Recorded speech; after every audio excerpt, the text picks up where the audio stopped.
Thank you. I just want to quickly give you a brief outline of NME and where we are. NME is a grassroots black-led organisation. We currently have about 123 members. They're not all black, because we do have some people who are in sympathy with us and what we're trying to achieve. It's a collection of educators, so that ranges from just about anyone who's in the education field, parents, young people, and I've got one of my young people here today, because we don't do anything without the voice of the young people. That's right. So we have ex-PRU students, teachers, mental health workers and practitioners, union reps and union members, law practitioners, publishers, academics, undergraduates and postgraduates. We've got professors, it's nurses, just about anyone else is included in NME. We're a united collective committed to radical and structural change in education. We're not just talking it, it's a movement about systemic change that will lead to the creation of a new and a fairer, socially just education and inclusive for all children. We make no apologies, however, for coming from the race disparity perspective, because this disparity has been 30 years or more in the making.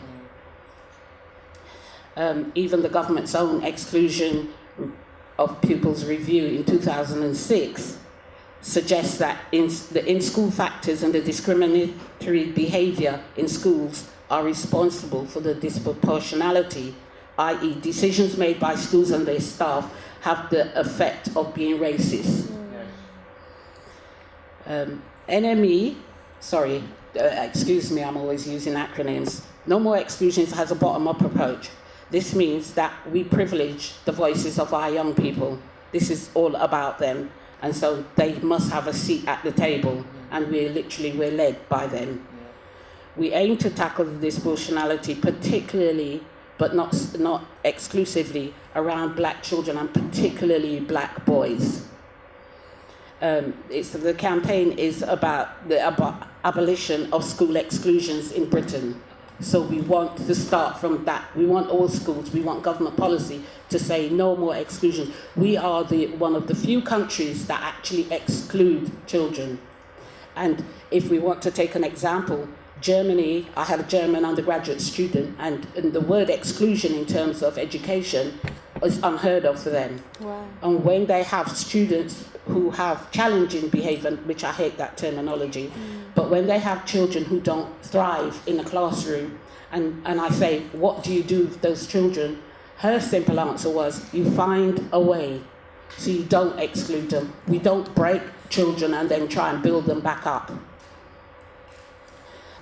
We want to raise awareness and share the knowledge to build confidence and capacity, especially with parents, to support their young people. The best advocate for any young person is the parent, first and foremost, and that family. We want to develop strategies to engage statutory and non-statutory bodies in reducing school exclusions. This problem is massive, and it isn't getting any better.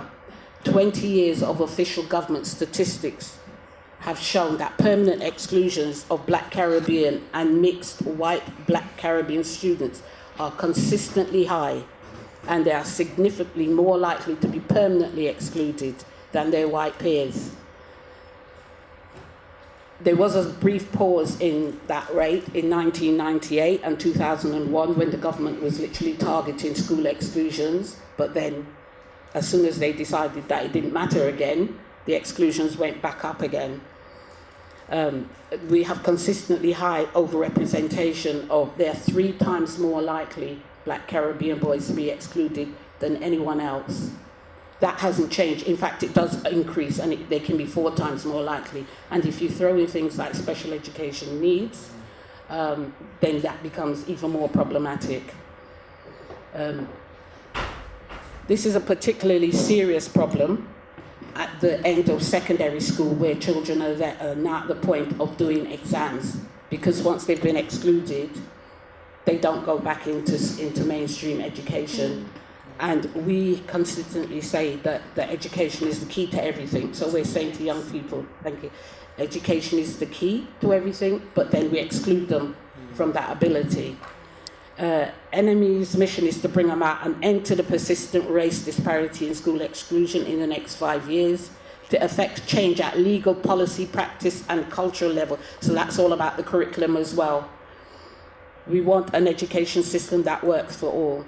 We have 4 strands that we work with, which is youth development and youth voice, parental advocacy and partnerships, teacher training, law and policy. We work with a range of people. At the moment we're working with the Race Equality Foundation, University College, Kinfolk, Runnymede Trust. We're part of the Common Cause Network.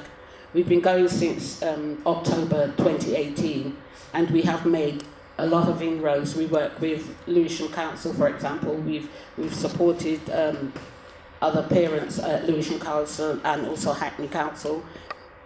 We work with other partners such as Just Education Matters, which is a CIC that challenges exclusions, Just for Kids Law, Toynbee Hall, and a range of others. I won't list them all, but we have been very proactive in the work that we do. We've also gotten NME's letters to the Prime Minister on education. You would expect the standard response, so we're going to be challenging that. We've presented evidence to Lewisham Council and Hackney and Kensington. We're developing a policy strategy, and we've also been included at the House of Lords to talk about exclusions. Where we want to go to is we're now working with MMU, we're working with Edinburgh University and the Institute of Education on a training project that's now been funded. We will work with literally anyone who is sympathetic towards having no more exclusions as the starting point for our young people. This is important work that we need to do. We all need to get on board with the campaign. Thank you. Thank you.